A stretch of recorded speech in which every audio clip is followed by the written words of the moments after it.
साथियों नमस्कार, आप देख रहे हैं पब्लिक पावर। आज हमारे साथ मिशन सुरक्षा परिषद व्यापार मंडल के पीएल गौतम जी हैं। आइए उनसे बात करते हैं, पूछते हैं कि जो मिशन सुरक्षा जो परिषद व्यापार मंडल के आप प्रदेश अध्यक्ष हैं, इस समय इन्होंने बुंदेलखंड का दौरा किया था अभी कुछ दिन पहले। तो किसानों के लिए व्यवस्थाएं, व्यापारियों के लिए व्यवस्थाएं किस तरीके से सरकार ने की? गौतम जी नमस्कार। नमस्कार। और आपके लिए डबल नमस्कार। अभी आपने बुंदेलखंड जिला जालौन का दौरा किया था, तो क्या पाया? व्यवस्थाएं इस सरकार में जो योजनाएं मिल पा रही हैं या नहीं मिल पा रही? पहले तो मैं आप जालौन जिले से जो चल के आए हैं, तो इसके लिए मैं बहुत बहुत धन्यवाद देता हूं आपको और श्री राणा जी को। अभी आपने जो जालौन का दौरा किया है, तो व्यापारियों की जो समस्या, व्यापार मंडल प्रकोष्ठ के प्रदेश अध्यक्ष हैं, तो जो सरकार द्वारा व्यापारियों के लिए जो योजनाएं बनाई जा रही हैं, क्या वो उन तक पहुंच पा रही हैं या नहीं पहुंच पा रही हैं? देखिए श्रीमान जी, जो व्यापारियों के लिए जो योजनाएं बनाई हैं वो धरी की धरी रह गई हैं। वो योजना सरकार की ही सीमा तक हैं, वो बाहर नहीं गई हैं। अगर सरकार इसको ये बोल रही है कि मैं व्यापारियों तक पहुंचा चुका हूं, तो बिल्कुल इस बात पे सरकार, उत्तर प्रदेश सरकार बिल्कुल नाकाम रही है। के बारे में आप क्या कहना चाहें? लाइन आर्डर वाले में बात करेंगे आप, तो अभी बदायूं में एक घटना हुई है उजहानी थाने में। उजहानी थाने में एक सिपाही ने एक दरोगा की गोली मार दी थाने में। तो आप समझ सकते हैं लाइन आर्डर क्या हो सकता है। लाइन आर्डर वाले में अगर पूछेंगे तो इस वक्त सबसे बड़े मैं मुद्दा पे आ रहा हूं कि आज की तारीख में अगर भारतीय जनता पार्टी के खिलाफ, चाहे केंद्र की हो चाहे उत्तर प्रदेश की हो, अगर कोई भी व्यक्ति, चाहे दलित हो या मुस्लिम हो, चाहे यादव हो, चाहे अन्य वर्ग के लोग हों, चाहे बीसी हो, ओबीसी हो, जो भी लोग अगर खिलाफ बोलते हैं थोड़ा सा, तो उनके खिलाफ तत्काल मुकदमा लगा के और उनको जेल में डाल दिया जाता है। नंबर एक।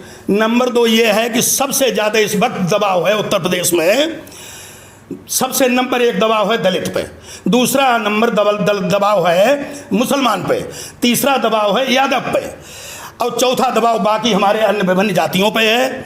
लेकिन सरकार इस पर बिल्कुल नाकाम रही है। लेकिन हम लोग ऐसे शख्स हैं, हम लोग सरकार के खिलाफ, बाबा साहब ने जो संविधान दिया है मैं उसके अनुकूल, मैं ना रोकने वाला हूँ ना झुकने वाला। कहना चाहता हूँ कि आज किसान के लिए बहुत बड़ा दुख और दर्द है।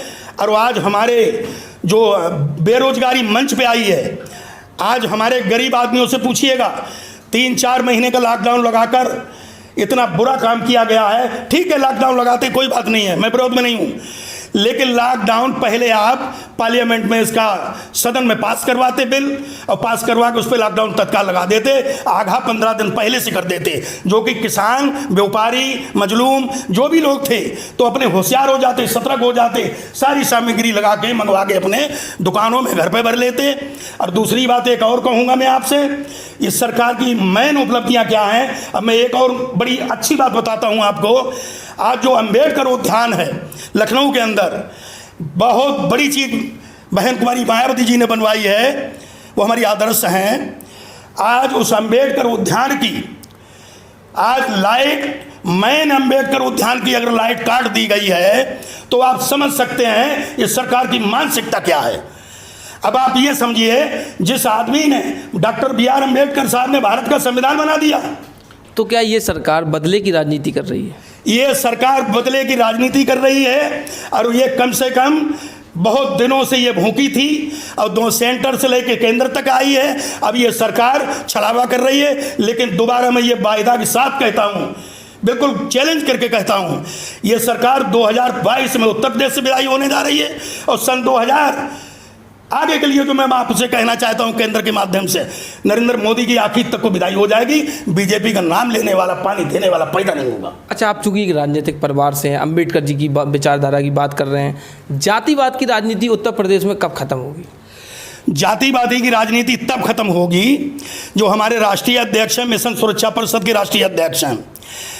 अगर हम लोग सारे हथकंडे अपनाएंगे, जिस हथकंडे से हमको आना है सत्ता और सरकार में, और जिस दिन हमारी मिशन सुरक्षा परिषद से के माध्यम से, अगर हमारे ही राष्ट्रीय अध्यक्ष के माध्यम से अगर किसी तरीके से हम हथकंडे अपना रहे हैं और सरकार में हमारे राष्ट्रीय अध्यक्ष अगर भागीदार भी होते हैं, और सन 2027 में हम लोग इस बात की बड़ा मेहनत अब करेंगे और बिल्कुल जूझ जाएंगे। जितनी मेहनत हमने हर पार्टियों में करी, नाम नहीं लेता हूँ, लेकिन उतनी मेहनत सुरक्षा परिषद के माध्यम से करेंगे तो हम 2017 में सरकार में आएंगे। सन 2027 में फुल बहुमत की सरकार बनाएंगे यहाँ।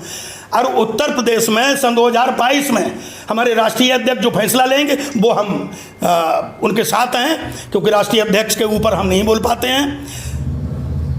धन्यवाद। तो ये थे हमारे साथ पीएल गौतम जी। इन्होंने बताया कि मिशन सुरक्षा परिषद लोगों में काम कर रहा है, समाज में काम कर रहा है और कहीं ना कहीं व्यापारियों में भी काम कर रहा है। और अगर इन सभी के मुद्दे उठाकर अगर 2022 में हम लोगों को सड़कों पर उतरना पड़ेगा तो हम लोग उतरेंगे।